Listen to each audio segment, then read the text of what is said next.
आज हामी भगवान श्री कृष्णको जन्म कथासँग सम्बन्धित दुईटा स्तुतिहरूलाई सँगै चर्चा गर्नेछौँ। ती दुईटा स्तुतिहरू भगवानका लौकिक धराका पिता श्री वसुदेव र उहाँका माता देवकीले गरेको स्तुति छ र यो स्तुति सँगसँगै थोरै जन्मको बेला कथाहरू पनि आउँछ। तर आउनुस् त्योभन्दा पहिले हामी पनि भगवान कृष्णको प्रार्थनाबाट सुरु गरौँ। कृष्ण त्वदीय पद पंकज पंजरान्तम् अद्वैतमे विशतु मानस राजहंस प्राण प्रयाण समये कफवात पित्ते कंठावरोधन विदुं स्मरणं कुतस्ते कंठावरोधन विदुं स्मरणं कुतस्ते। श्रीमद् भागवतको दशमौं स्कन्धको तेस्रो अध्यायमा भगवानको जन्म अवतारको कथा आउँछ। सुकदेवजी परीक्षितजीलाई त्यो कुराको वर्णन गर्नुहुन्छ। उहाँ भन्नुहुन्छ सबैतिर त्यो दिव्य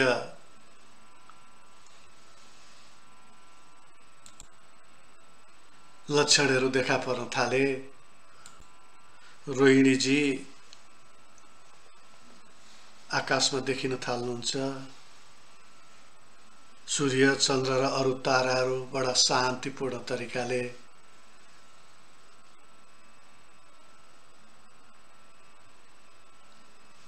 आकाशमा स्थित देखिन्छन्। यो धरा आफैमा बडा पुण्यभूमि जस्तो लाग्न थालेको थियो। नदीहरू पूर्ण प्रवाहसहित कञ्चन जलराशि प्रवाहित भइरहेका थिए। तालहरूमा कमलका फूलहरू फुलिरहेका थिए। यस्तो लाग्दथ्यो उनीहरू बडा प्रसन्न छन्।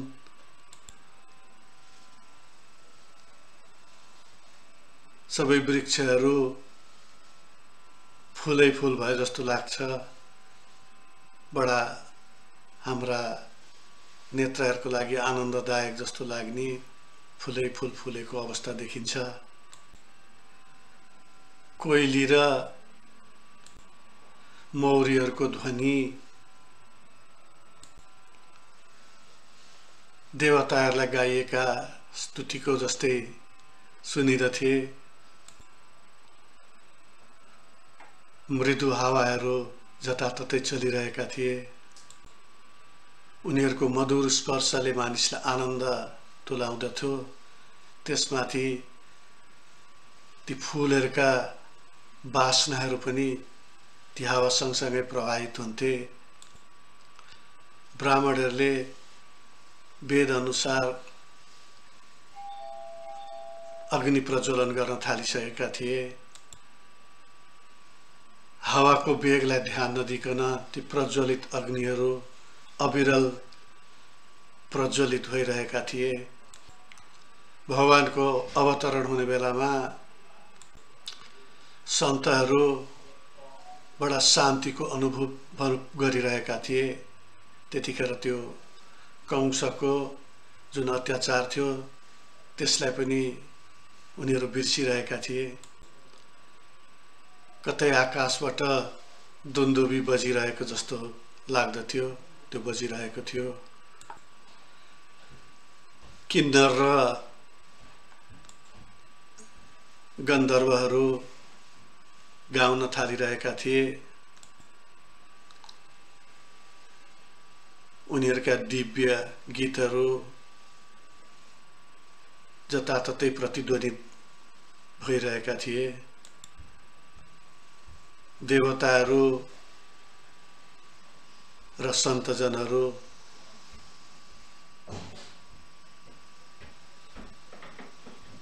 पुष्प वर्षा गर्न थाल्नु भएको थियो। आकाशमा मेघहरूको भेला भए जस्तो लाग्दथ्यो र उनीहरू शान्त भावमा गर्जन गरिरहेका थिए। त्यही बेला भगवान विष्णु देवकीजीको हृदयमा प्रकाशित हुनुहुन्छ। त्यो अन्धकार रातमा यस्तो लाग्दथ्यो पूर्वीय दिगन्तबाट ज्योतिर्मय चन्द्रमा उदाइरहेका थिए र त्यो अँध्यारोमा प्रकाशमान भइरहेका थिए।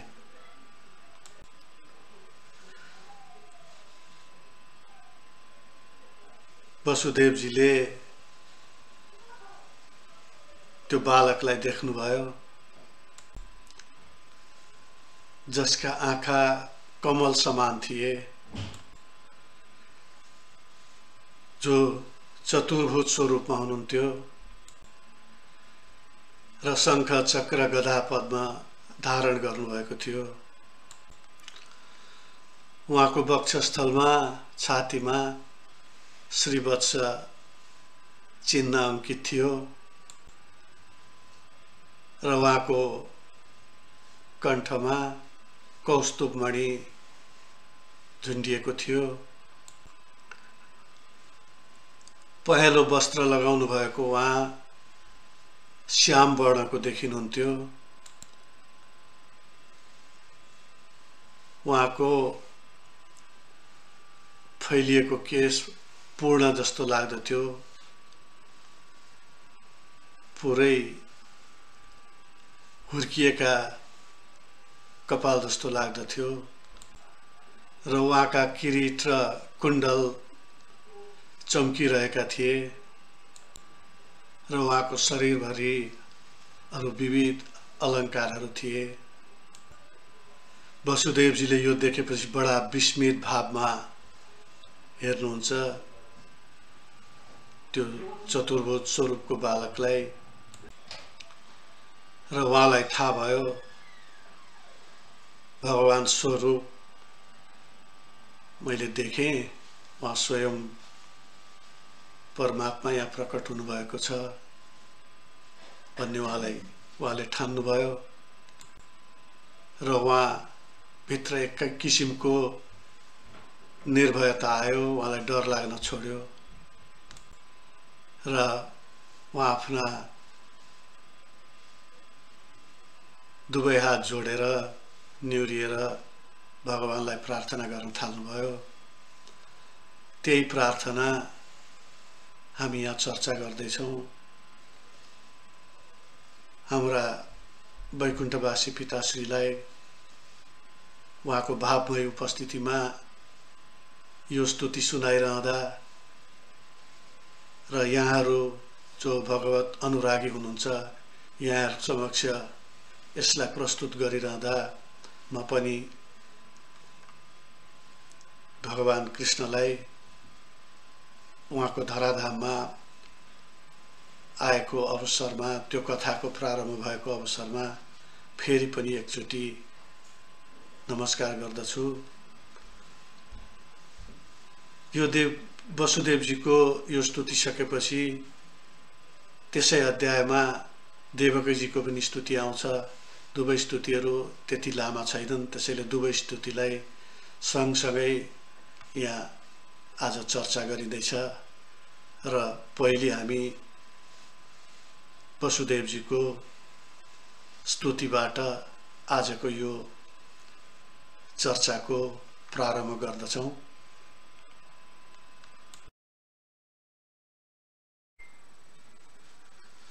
वसुदेवजी भन्नुहुन्छ, विदितोऽसि भवान् साक्षात् पुरुष प्रकृते परा केवलानुभवानन्द स्वरूप सर्वबुद्धिदृक्। हे भगवान भन्नुहुन्छ। यहाँ भगवान शब्दले सम्बोधन गर्नुहुन्छ। उहाँ भन्नुहुन्छ, हे भगवान मैले हजुरलाई चिने। हजुर प्रकृतिभन्दा पर साक्षात आद्य पुरुष हुनुहुन्छ भनेर भन्नुहुन्छ।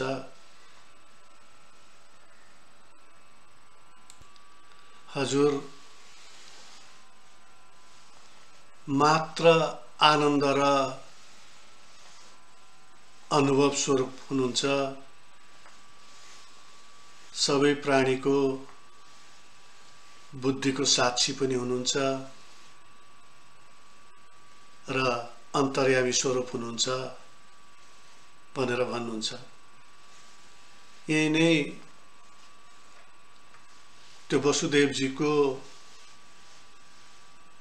ब्रह्म ज्ञानको बारेमा हेरौँ।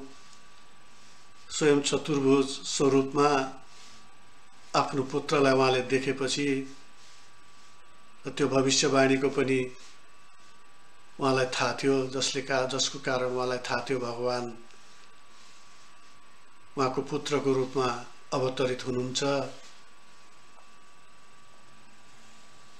र उहाँले आफ्नै पुत्रको रूपमा देखे पनि उहाँले भन्नुहुन्छ मैले हजुरलाई चिने, हजुर आद्य पुरुष हो भन्दाखेरि उहाँ के ठान्नुहुन्छ भने उहाँ कुनै अंशको रूपमा आउनुभएको छैन, स्वयं आद्य पुरुष आउनुभएको छ। त्यसको अर्थ के हो भने सृष्टिको भन्दा पहिले जो थियो, आदिमा पनि थियो, अन्तमा पनि रहन्छ, मध्यमा पनि रहन्छ। त्यो सत्य जुन सदा सत्य हो, त्यो सत्य चाहिँ उहाँको पुत्रको रूपमा प्रकाशित हुनुभएको छ र उहाँ भन्नुहुन्छ हजुर आनन्द स्वरूप हो। भगवानलाई आनन्द स्वरूप भन्नुहुन्छ र अनुभव स्वरूप पनि हो र हजुर अन्तर्यामी पनि हो। मैले पहिले पनि निवेदन गरेको थिएँ, आद्य पुरुष जो परब्रह्म हुनुहुन्छ उहाँ अन्तर्यामी पनि हुनुहुन्छ। त्यो परा वासुदेवलाई, परब्रह्मलाई अरु नामले पनि जानिन्छ, भक्तहरूले अरु नामले पनि जनाउनुहुन्छ।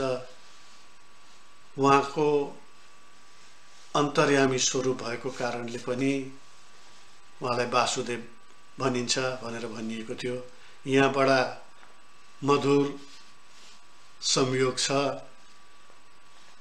भगवान कृष्ण वसुदेवको पुत्रको रूपमा पनि जन्मिनु भएको छ, त्यसैले उहाँ यहाँ पनि वासुदेवको नामले जानिनुहुन्छ। त्यस्ता वासुदेवलाई उहाँ यहाँ प्रार्थना गर्नुहुन्छ। अर्को स्तुतिमा उहाँ भन्नुहुन्छ स एव प्रकृत्य तेदं सृष्टाग्रे त्रिगुणात्मकम् तदनु त्वं हि प्रविष्ट इव भाष्यसे।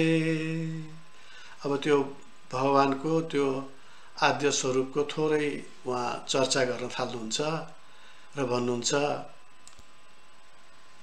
सृष्टिको प्रारम्भमा हजुर आफ्नो मायाद्वारा त्रिगुणात्मक गुणसहित संसार अथवा जगत सृष्टि गरेर त्यसैमा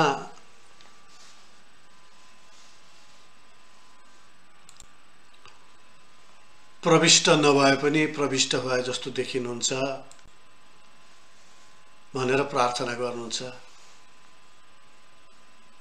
केही टीकाकारहरूले उहाँको यो वाक्यलाई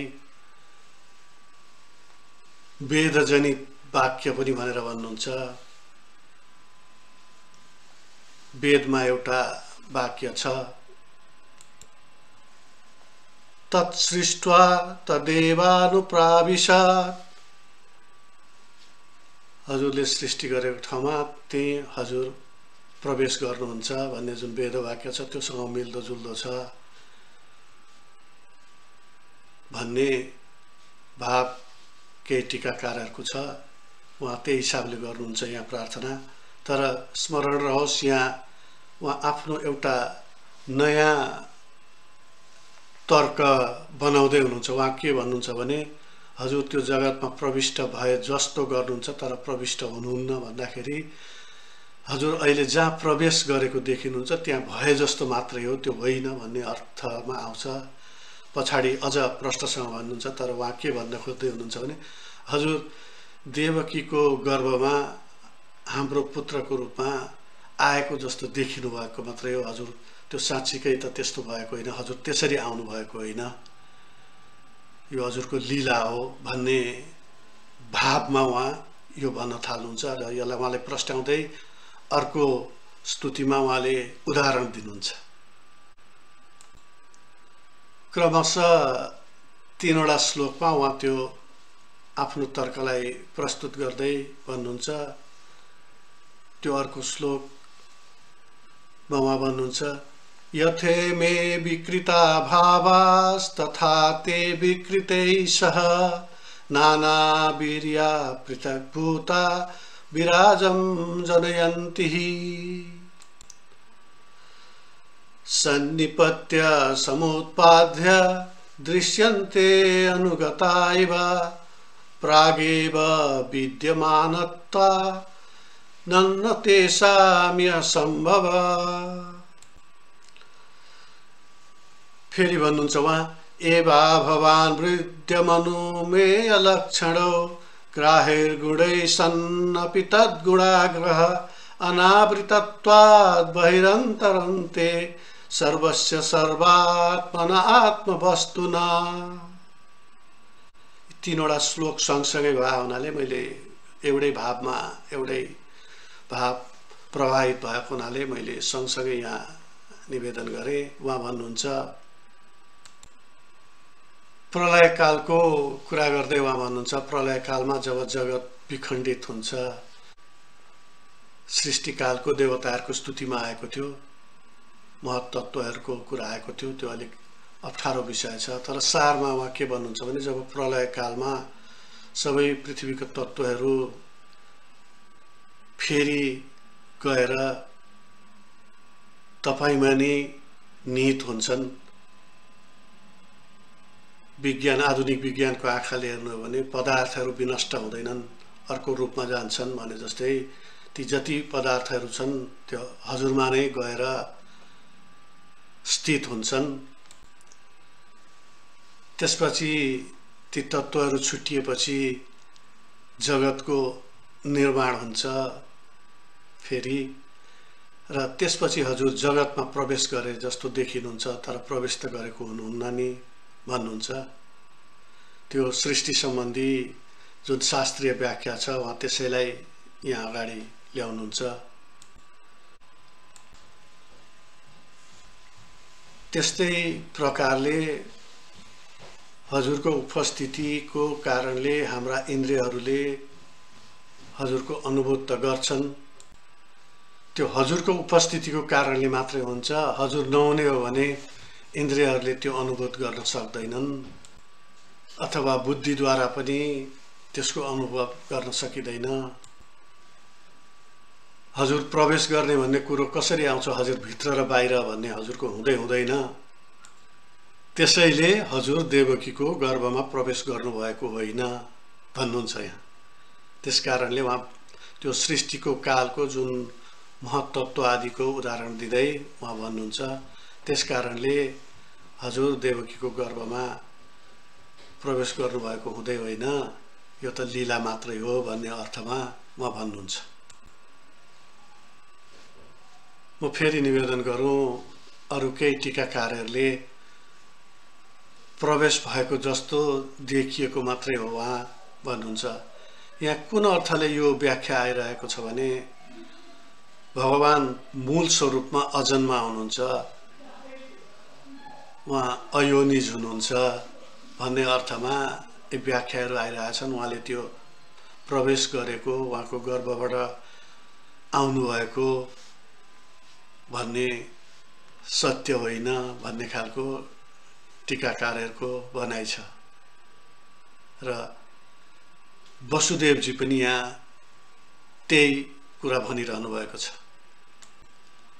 यो दार्शनिक व्याख्यापछि उहाँ भन्नुहुन्छ, य आत्मनो दृश्य गुणेषु सन्निति व्यवस्यते स्वव्यतिरेकतो बुध बिनानुवादं न च तन्मनीषितं सम्यक् यतस्त्यक्तमुपाददत् पुमान्।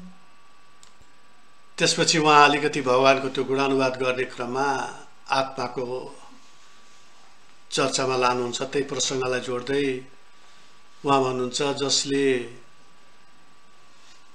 दृश्य गुण भएको भनेको देखिने शरीरलाई आत्माबाट स्वतन्त्र मान्दछन्, ती मानिसहरू भनेको अज्ञानी हुन्,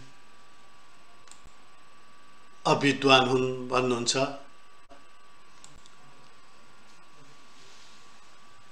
बिना अनुवादम भन्ने छ यहाँ एउटा, बिना विश्लेषण गरिएकोबाट निकालिएको त्यस्तो निचोड चाहिँ, अथवा आत्मा र शरीर फरक फरक छ भन्ने जुन निचोड छ, त्यस्ता निचोड निकाल्ने मानिसहरू त्यसलाई सत्य मान्दछन्। भन्नुको तात्पर्य के हो भने उनीहरू आत्मा र शरीरलाई फरक तत्त्वको रूपमा मान्दछन्, देह र आत्मालाई फरक स्वरूपमा देख्दछन्, स्वतन्त्र देख्दछन्। फरक भनेको होइन, स्वतन्त्र, एकअर्काबाट स्वतन्त्र देख्दछन्। उहाँ यहाँ के भन्दै हुनुहुन्छ भने आत्मा बिना देहको कुनै अस्तित्व रहँदैन भनेर भन्नुहुन्छ।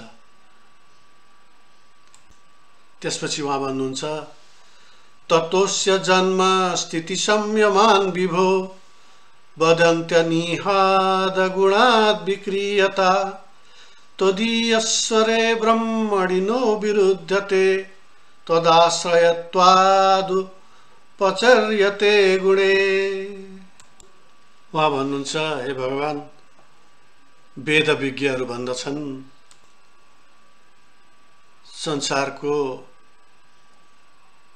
अथवा जगतको सृष्टि, पालन र संहार हजुरले नै गर्नुहुन्छ र हजुर जो चाहिँ तीनवटै माया गुणबाट को वशीभूत हुनुहुन्न, हजुर आफै परिवर्तित हुनुहुन्न। त्यो त्यस्ता कामहरू गर्नलाई हजुरभित्र हजुरले जुन सञ्चालन गर्ने माया गुणहरू छन्, त्यसको कारणले ती कर्महरू स्वतः हुने गर्दछन् भनेर भन्नुहुन्छ। यहाँ कतै कतै एउटा भाव हेरौँ, फेरि अलिकति दार्शनिक पक्ष छ। कतै कतै भगवानलाई अकर्ता पो भनिएको हो कि अपरिवर्तन हुनुहुन्छ हजुर भनेर हजुर अकर्ता भनिएको हो कि भन्दाखेरि उहाँ आफै वसुदेवजी यहाँ के भन्नुहुन्छ, होइन, भगवान कर्ता हो, नियन्ता हो, तर उहाँ सञ्चालन गर्नुहुन्छ, ती गुणहरूलाई सञ्चालन गर्नुहुन्छ र ती मार्फत भगवानमा क्रियाशीलता रहन्छ भनेर भन्नुहुन्छ। उहाँ फेरि भगवानको गुणानुवाद गर्दै भन्नुहुन्छ भगवान कसरी स्थित हुनुहुन्छ भनेर। स्वत्वं त्रिलोकस्थितये स्वमायया बिभर्षि शुक्लं खलु वर्णमात्मना स्वर्गाय रक्तं रजसोप प्रीणितं कृष्णं च बडन्तमसा जनात्यये। त्यसलाई व्याख्या गर्दै उहाँ अगाडि भन्नुहुन्छ, त्रिलोकै स्थित हजुर, सत्वम त्रिलोक स्थितै स्वमाया, त्रिलोक स्थित हजुरले आफ्नो मायाद्वारा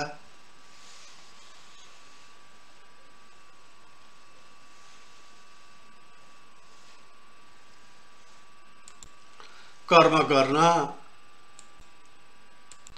अथवा पालन गर्न हजुर सेतो देखिनुहुन्छ, सृष्टि गर्न रातो देखिनुहुन्छ, संहार गर्न कालो देखिनुहुन्छ।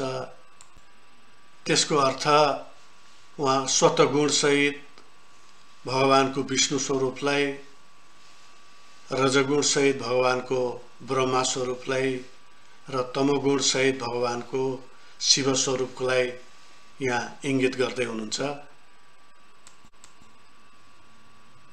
यो त्यसैको व्याख्या अघिल्लो श्लोकको व्याख्या उहाँ के भन्नुहुन्छ भने उहाँ हजुर मायालाई सञ्चालन गर्नुहुन्छ। त्यो मायालाई सञ्चालन गर्दा गर्दै त्यो परम तत्त्वबाट मायालाई सञ्चालन गर्दा गर्दै आफू तीनवटा गुणमा आधारित त्रिमूर्तिको रूपमा देखिनुहुन्छ। त्यो त्रिमूर्ति भनेको सेतो स्वरूपमा जुन सत्वगुणको स्वरूप हो त्यो भगवान विष्णुको स्वरूपमा देखिनुहुन्छ। रजगुणमा ब्रह्माजीको स्वरूपमा देखिनुहुन्छ र तमोगुणमा कालो वर्णको शिवको स्वरूपमा देखिनुहुन्छ भन्ने कुरा गर्नुहुन्छ। उहाँ अगाडि भन्नुहुन्छ तमस्य लोकस्य विभोरिरक्षिसुर गृहे बतीर्णोऽसि ममाखिलेश्वर राजन्य संज्ञा सुरकोटि यूथपैर् निर्व्यूहमाना निहनिष्यसे चमु। भगवानका यी गुणहरू र भगवानले कसरी कार्य सञ्चालन गर्नुहुन्छ भन्ने उहाँको ज्ञानलाई प्रकाशित गर्ने प्रार्थनापछि उहाँ भगवानलाई अवतीर्ण हुनुभएका भगवानलाई उहाँले सम्बोधन गर्न थाल्नुहुन्छ र भन्नुहुन्छ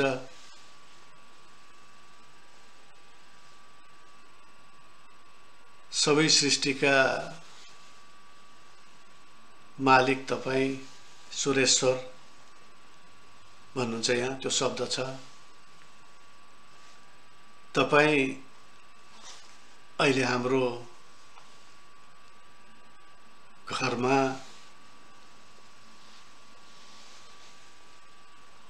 संसारलाई रक्षा गर्न आउनुभएको छ र म निश्चिन्त छु। हजुरले राजन्य भन्नुहुन्छ। यहाँ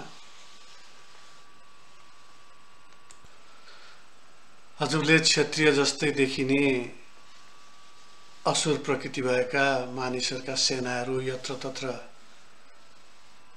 घुमिरहेका छन्। तिनीहरूको विनाश गर्नुहुनेछ र संसारको कल्याणको निम्ति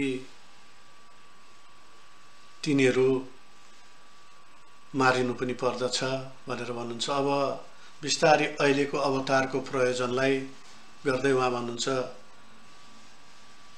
क्षत्रियहरूको भेषमा असुर प्रकृति भएका मानिसहरूको जगजगी छ भन्ने अर्थ हो। त्यो भनेको कंस आदिको कुरा भयो हैन। ती मानिसहरूको अन्त हुनुपर्छ भन्ने प्रार्थना गर्नुहुन्छ। भनेपछि अहिले भगवान कृष्णको अवतारको प्रयोजनलाई थोरै उहाँ प्रकाश पार्नुहुन्छ र उहाँलाई त्यसको निम्ति प्रार्थना गर्नुहुन्छ। परम ज्ञानी वसुदेव थोरै त्यो पुत्र मोहबाट पनि आकृष्ट देखिनुहुन्छ।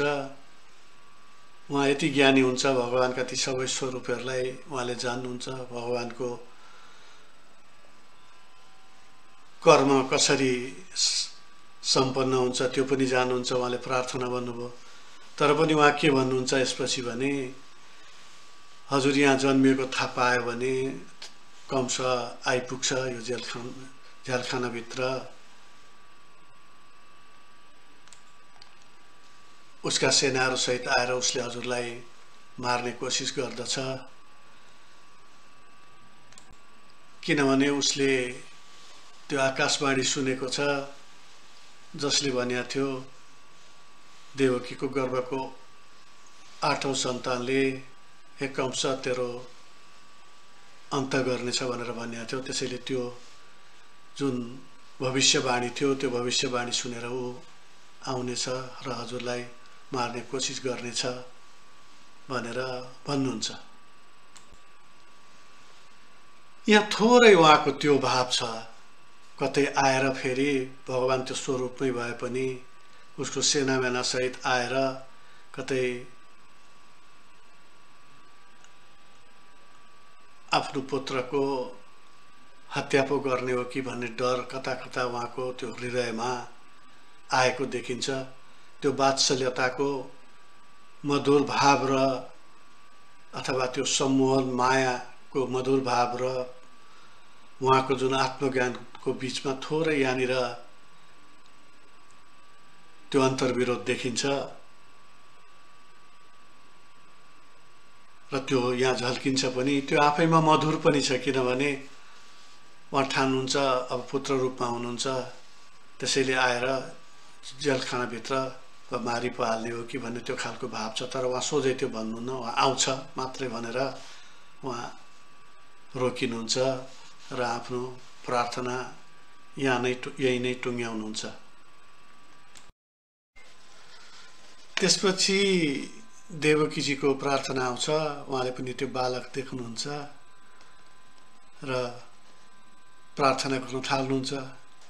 उहाँ भन्नुहुन्छ, रूपम यतत्तत् प्राहुरव्यक्तमाध्यम ब्रह्म ज्योति निर्गुण निर्विकारम सत्तामात्रं निर्विशेषं निरीहं सत्वं साक्षात् विष्णुराध्यात्मदीप। सोझो अर्थ छ यहाँ। उहाँ भन्नुहुन्छ,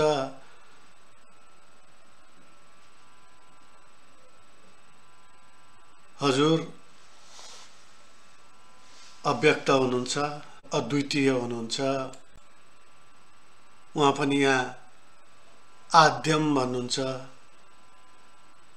तपाईं आद्य हुनुहुन्छ, आदि कारण हुनुहुन्छ। बृहत भन्नुहुन्छ, ब्रह्म हुनुहुन्छ, तपाईं ज्योति हो संसारको। निर्गुण र निर्विकार हुनुहुन्छ भन्नुहुन्छ उहाँ। अगाडि देखिरहनु भएको छ, तर त्यो भन्दै हुनुहुन्छ पछि कुनै बेला यसको फेरि चर्चा आवश्यक छ।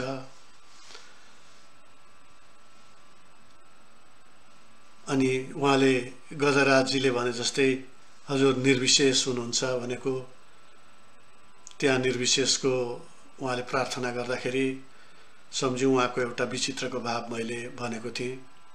सबै न देवासुरमर्त्य तिर्यङ न स्त्री न षण्डो न पुमा न जन्तु नायम गुण कर्म न सन्न चासन निषेध शेषो जयतादशेष।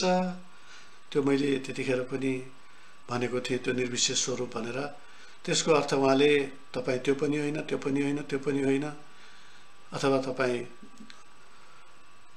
देव पनि होइन, असुर पनि होइन, मर्त्य पनि होइन भनेको मान्छे पनि होइन, चराचुरुङ्गी पनि होइन भनेर भगवानको कुनै जाति गुण विशेष छैन।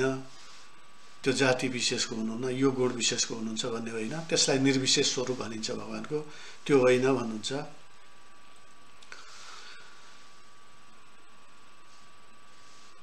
त्यो रहित हुनुहुन्छ, जाति गुण रहित हुनुहुन्छ भनेको, निर्विशेष हुनुहुन्छ भनेको। अनि उहाँले यहाँ निरीह भन्नुहुन्छ, तपाईँ सक्रिय हुनुहुन्न भनेको अघिकै अर्थमा लिनु पर्दछ। उहाँ सक्रिय हुनुहुन्छ, कसरी हुनुहुन्छ भन्दाखेरि आफ्नो माया शक्ति उहाँ परिचालित गर्नुहुन्छ, त्यस अर्थमा बुझौँ।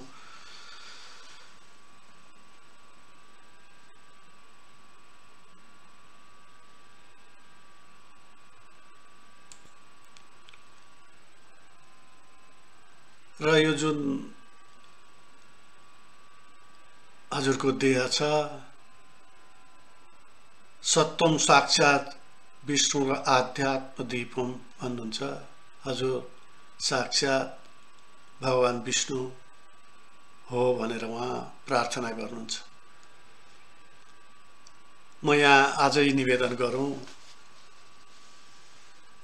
यो स्तुतिहरू सकिएपछि भागवत स्तुतिको आलोकमा विशिष्ट अद्वैत वेदान्तको बारेमा एउटा श्रृङ्खला मैले गर्नेछु र त्यो श्रृङ्खलामा भगवानका स्वरूपहरू जुन विविध प्रकारले आएका छन् त्यो के हो त भन्ने बारेमा थोरै चर्चा गरिनेछ। यहाँ कहीँ हामी निर्गुण निर्विकारम भन्ने शब्दहरू देखिन्छ, त्यसको थोरै व्याख्याहरू गरिन्छ। अहिले म सोझै खालि त्यसका अर्थहरूमा मात्रै जान्छु। जतिखेर त्यसको चर्चा गरिनेछ त्यो अलिकति प्राज्ञिक जस्तो पनि हुनेछ, तर मलाई लाग्दछ त्यसले हामीमा रहेका केही भगवानका स्वरूपहरूको बारेका जुन विचार छन् त्यसलाई परिष्कृत गर्न, माझ्न सघाउ पुर्याउनेछ। त्यसबाट म आफै पनि लाभान्वित हुनेछु भन्ने मैले आशा राखेको छु। तर सारमा उहाँले यहाँ के भन्नुहुन्छ भगवानलाई भन्दाखेरि, हजुर अव्यक्त हुनुहुन्छ, हजुरलाई यही हो भनेर भन्न सकिँदैन भन्ने खालको छ। अर्को चाहिँ हजुर अद्वितीय हुनुहुन्छ, अर्को कोही छैन, हजुर नै हो, हजुर आदि कारण हो, त्यसैले आद्य हो, हजुर ब्रह्म हो, हजुर यो संसारको प्रकाश हो, ज्योति हो भन्नुहुन्छ।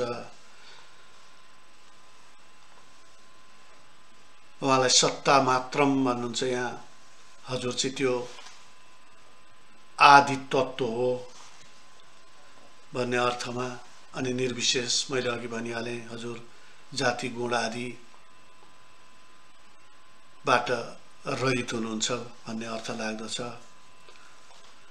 र उहाँले त्यति भनेर उहाँलाई के भन्नुहुन्छ भने हजुर स्वयं विष्णु हो भनेपछि विष्णु फेरि विष्णुको एउटा स्वरूप छ हैन। त्यसकारणले यसका व्याख्याहरू फरक हुन सक्छन्। विविध वेदान्त दर्शनले आफ्ना पाराले गर्दछन्। त्यसको बारेमा मैले अघि निवेदन गरे जस्तै त्यो अन्तिम श्रृङ्खलामा यी सबै स्तुतिहरूको आलोकमा एकचोटि वेदान्त दर्शनलाई पनि हेर्ने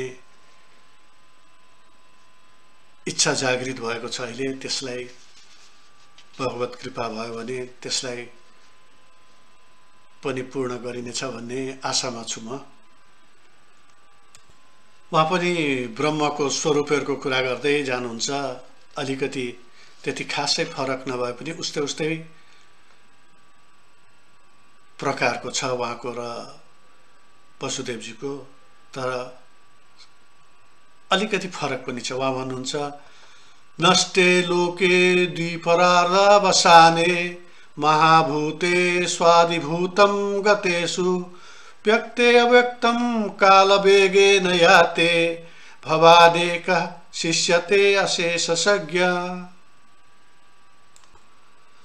लोके नष्टे लोके द्विपरार्धवसाने, अब द्विपरार्धको अवसान भएपछि भनेपछि उहाँ के भन्दै हुनुहुन्छ भने कालको वेगमा ब्रह्माजीको द्विपरार्ध सकिएपछि भनेको ब्रह्माजीको जीवन सिद्धिएपछि, हिजो मैले निवेदन गरेका थिएँ ब्रह्माजीको एक दिन 14वटा मनको सिद्धिएपछि हुन्छ भनेर निवेदन गरेछ। त्यसैले यो लामो कालको कुरा गर्दै हुनुहुन्छ उहाँ। करोडौं वर्षको आयु सिद्धिएपछि जब यो सबै लोकहरू नष्ट भए, अथवा वसुदेवजीले भने जस्तै त्यो लोकहरू पञ्चभूतमा लीन भयो,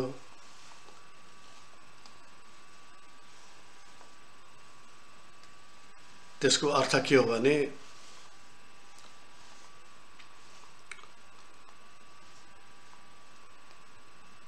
महाभूत इन्द्रिय सहित अहंकारमा लीन भयो, गुणहरुमा लीन भयो, अहंकार महत्त्वमा लीन भयो, महत्त्व अव्यक्त प्रधानमा लीन भयो भनेको त्यतिखेर यो जगतमा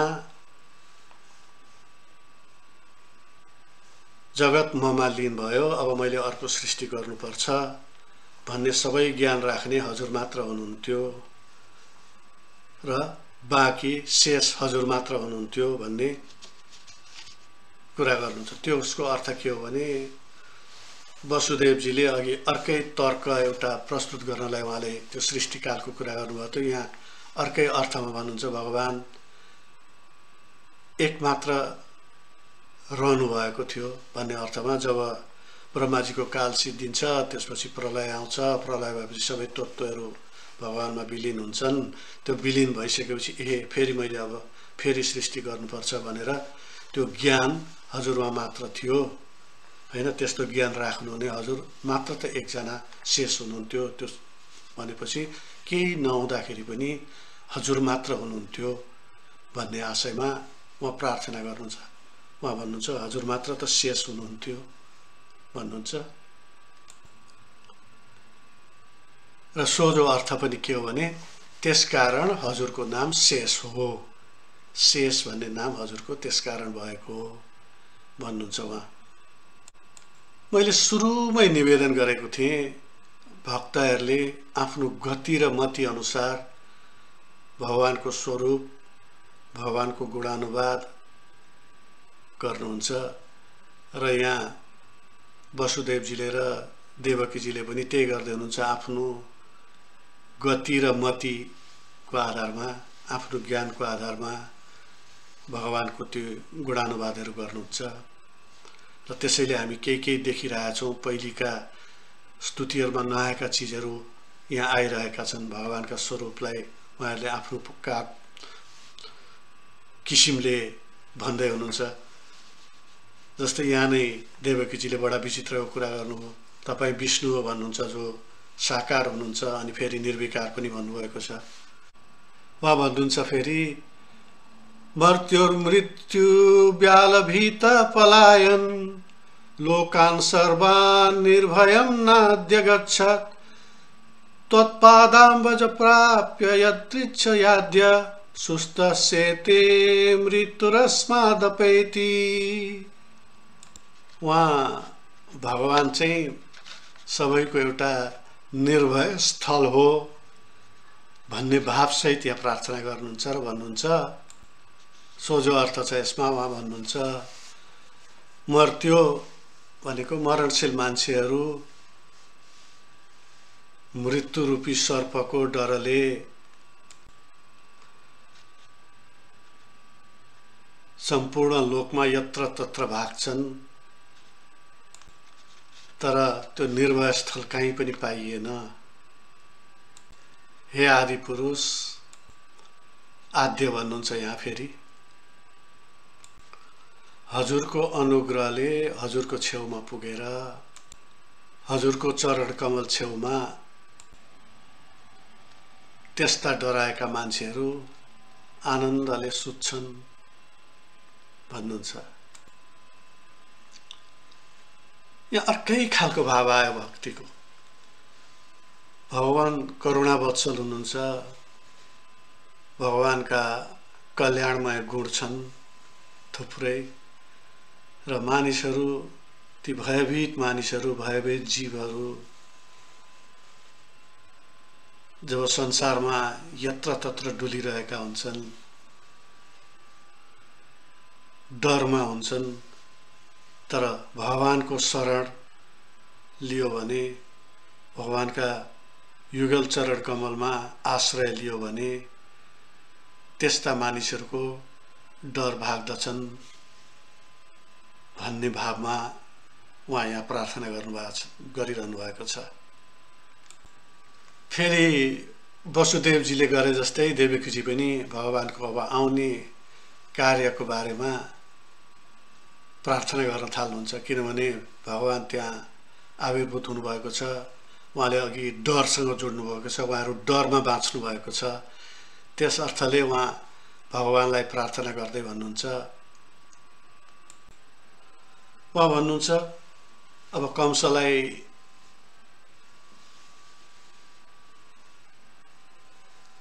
सम्झिनुहुन्छ र कंसको कुरा गर्दै उहाँ भन्नुहुन्छ सत्वं घोराद उग्रसेनात्मजान्न स्त्रायित्रस्तान् भृत्य वित्रासहासी रूपं च एदं पौरुषं ध्यानदृश्यं मा प्रत्यक्षं मां सदृशां कृषिष्ठा। उहाँ भन्नुहुन्छ त्यस्तो हजुर भनेको अघिकै प्रसङ्गलाई जोडौँ त्यस्तो निर्भय प्रदान गर्ने हजुरले हामी भयभीत यहाँ भृत्य भन्ने शब्द छ भयभीत भृत्यहरूलाई सेवकहरूलाई क्रूर कंसबाट घोरात उग्रसेनात्मज भनेको उग्रसेनको आत्मज भनेको कंस उग्रसेनको छोरा भनेको त्यो कंसबाट हामीलाई रक्षा गर्नुस्।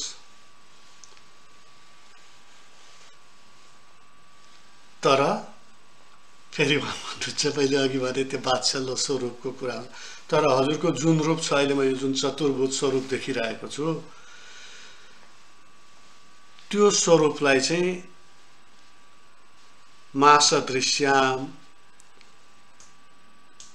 यो चर्मचक्षुवालाहरूलाई नदेखाउनुहोस्, तिनीहरूलाई नदेखाउनुहोस् भनेको के अर्थ भन्दाखेरि अब भगवान अवतीर्ण हुनुभएछ मलाई साँच्चैकै मार्छ भन्ने अर्थले त्यसले बुझ्छ, त्यो नदेखाउनुहोस् भन्ने आशयमा अब यी हामी चर्मचक्षुहरूलाई त्यो स्वरूप हजुरको नदेखाउनुहोस् भो, अब यो चतुर्भुज स्वरूपलाई हजुरले हटाउनुहोस् भनेर भन्नुहुन्छ।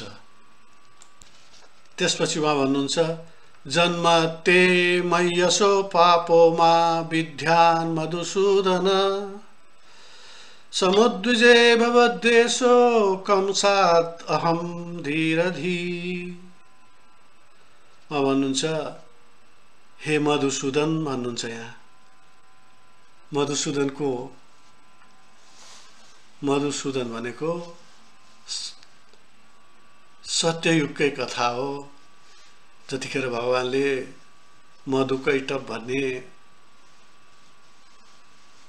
दानवको वध गर्नुभएको थियो, त्यसैले भगवानको नाम मधुसूदन भएको थियो। उहाँ यहाँ भगवानलाई मधुसूदनको रूपमा प्रार्थना गर्नुहुन्छ। त्यसको मतलब उहाँ त्यो ज्ञान राख्नुहुन्छ कि भगवान त्यही बेलाको भगवान अहिले यहाँ प्रादुर्भाव हुँदै हुनुहुन्छ, उहाँ अवतरित हुनुभएको छ भन्ने एउटा अर्थ। दोस्रो उहाँ त्यो भगवानको त्यो अवस्थाको भगवानको त्यो लीलालाई पनि सम्झिनुहुन्छ। त्यसैले के भन्नुहुन्छ भने हजुरको जन्म मेरो गर्भमा भएको छ, गर्भबाट भयो भनेर कंसले थाहा नपाओस्, त्यसैले म अधीर बुद्धि हजुरको कारणले कंसबाट भयभीत छु भन्नुभयो। त्यो कतिको अघिको जुन स्वरूप छ त्यो स्वरूप चाहिँ हे मधुसूदन तपाईँ यो जुन स्वरूपमा हुनुहुन्छ मेरो गर्भबाट भयो भन्ने थाहा पाएपछि म कंसको कारण डरको कारणले चाहिँ अधीर भएको छु भनेर भन्छ, भयभीत छु। मैले फेरि अघि निवेदन गरेँ त्यहाँ वात्सल्यता आउन थाल्यो बिस्तारै, कतै कंस आएर मारिदिने पो हानि पो गर्ने हो कि भन्ने खालको जुन एउटा वात्सल्य भाव प्रकट हुन्छ। एकातिर उहाँ मधुसूदन भन्नुहुन्छ, उहाँ त्यति पहिलेको कुरा गर्नुहुन्छ, आद्य भन्नुहुन्छ, भगवानका विविध स्वरूपलाई भन्नुहुन्छ, हजुर स्वयं विष्णु हो भन्नुहुन्छ। तर जब कंसको कुरा सम्झिनुहुन्छ ए हजुर आएपछि डर पनि हुँदैन भन्नुहुन्छ, हजुरको पदाश्रितहरूले त्यो डरबाट मुक्ति पाउँछन्, उनीहरू निर्भय हुन्छन् पनि भन्नुहुन्छ। तर यहाँनिर आएर उहाँ के भन्नुहुन्छ भने कंसले थाहा पायो भने फेरि के हुन्छ भन्ने त्यो डर ममा छ हे मधुसूदन भनेर भन्नुहुन्छ। त्यसैले उहाँ भन्नुहुन्छ यहाँ विश्वात्मन भन्ने शब्द छ उहाँको अन्तिम श्लोकमा, तपाईको यो शङ्ख चक्र गदा पद्म यो लिएको जुन अलौकिक रूप छ त्यसलाई हटाउनुहोस्, लुकाउनुहोस्। त्यसको अर्थ फेरि वात्सल्य भाव आएको छ, म हजुरलाई मेरो त्यो प्रिय बालकको रूपमा देख्न चाहन्छु। म माताको रूपमा यो लौकिक जगतमा यो धराधामको एउटा माताले जसरी एउटा स्वाभाविक रूपको बालकलाई देख्दछ म त्यो बालकको रूपमा हजुरलाई देख्न चाहन्छु भन्ने आशय छ। यहाँ उहाँ भन्नुहुन्छ उपसंहार विश्वात्मनद्दो रूपमौलिकम शङ्ख चक्र गदा पद्म श्रियाजुष्ट चतुर्भुजम। त्यही भन्नु यो चतुर्भुज स्वरूप हटाइदिनुहोस्, लुकाइदिनुहोस् अब हे प्रभु भनेर भन्नुहुन्छ। र अन्तिममा वसुदेवजीको जस्तो उहाँ ठुलो अप्ठ्यारो कुरा गर्नुहुन्न, बडा मातृत्व भावमा त्यो वात्सल्य भावमा भन्नुहुन्छ हजुर जसले प्रलय शान्त भएको बेलामा अथवा प्रलय शान्त भएकै पछि विश्व नै आफ्नो शरीरमा धारण गर्नुहुन्छ, त्यस्ता हजुरलाई मेरो पेटमाबाट उत्पन्न भएको जसले भन्छन् ती मानिसहरू हास्यास्पद छन् भनेर भन्नुहुन्छ। उहाँले सिधा बिस्तारै सोझोसँगले भन्नुहुन्छ, हजुर कहाँ मबाट उत्पन्न भएको हो र? यदि कसैले त्यसो भन्यो भने त्यो हाँस उठ्दो कुरा हो भनेर भन्नुहुन्छ। उहाँ भन्नुहुन्छ, विश्वम यदेत सतनौ निशान्ते यथावकाशम पुरुषः परो भवान् विवर्ति स्वयं मम गर्भभो दहो नृलोकस्य विडम्बनम हितत्। त्यो विडम्बना, ती मानिसहरू त्यस्तो भन्छन् भने म हजुर मेरो गर्भबाट उत्पन्न भएको भन्न ठान्छन् भने त्यो विडम्बना हो। यहाँनिर फेरि पनि वसुदेवजीले पनि भन्नुभयो, उहाँले पनि भन्नुभयो, किनभने उहाँले भगवानलाई त्यो चतुर्भुज स्वरूपमा देख्नु भएको छ। त्यसैले उहाँहरू भन्नुहुन्छ, हजुर त्यो गर्भबाट आएको होइन, हजुर अयोनिज हो। अहिले पनि पहिले त हो, तर यो अवतार लिँदा पनि हजुर मेरो गर्भबाट जन्मिएको भन्ने चाहिँ जसले भन्दछन् ती मानिसहरू हास्यास्पद छन्, त्यो विडम्बना हो, कसैले त्यसो भन्छ भने भन्ने कुरा गर्नुहुन्छ। र के भन्नुहुन्छ भने हजुर मबाट जन्मिएको होइन, त्यो लीला गर्दै हुनुहुन्छ, देखिनु भएको त्यस्तो त्यो चतुर्भुज स्वरूपमा तपाईँ यहाँ निस्किनु भयो, पुट्ट प्रकट हुनुभयो, त्यसपछि बालकको रूपमा जानुहुन्छ भगवान। उहाँले त्यो प्रार्थना गरिसकेपछि र त्यसकारण मानिसहरूले के भन्नेछन् भने मबाट जन्मेको भन्न ठान्लान्, त्यो चाहिँ विडम्बना हो, त्यो चाहिँ उनीहरू हास्यास्पद कुरो गर्दैछन् भन्ने अर्थमा भन्नुहुन्छ। भगवानको जुन परत्व छ, परम तत्व छ, त्यसको गुण बखान गर्दाखेरि, त्यसको गुणानुवाद गर्दाखेरि कतिपय कुराहरू सजिलो जस्तो लाग्ने, जस्तै भगवान अजन्मा हो भन्ने कुराहरू भन्न सजिलो हुने, तर यिनै जो मानिसहरू भगवानको लीलालाई सम्झिँदैनन् ती मानिसहरूको निम्ति भगवान अजन्मा हो भन्न अप्ठ्यारो लाग्ने जुन परिस्थिति छ, त्यसको उहाँ यहाँ बुझाउनुहुन्छ दुवैजनाले, वसुदेवजीले पनि र देवकीजीले पनि। र यथार्थमा उहाँ के भन्दै हुनुहुन्छ भने सबैभन्दा ठुलो साक्षी त हामी हौ नि, हजुर अजन्मा हो, अज हो भन्ने अर्थमा भगवानलाई अज भनेर पटक पटक अघिल्लो स्तुतिहरूमा भक्तहरूले प्रार्थना गर्नुभएको छ, प्रपन्नहरूले प्रार्थना गर्नुभएको छ, भागवतहरूले प्रार्थना गर्नुभएको छ। त्यही कुरोलाई उहाँ यहाँ स्थापित गर्न चाहनुहुन्छ। आजलाई धेरै चर्चा नगरिकन यो स्तुतिको बारेमा फेरि अर्को स्तुतिमा कतै प्रसङ्ग आयो भने फेरि जोड्ने प्रयत्न गरौँला। त्यो प्रयत्न गरिने पनि छ। अहिलेलाई यो स्तुतिको प्रकरणलाई यहीँ बिसाउँ। जय श्रीमन्नारायण।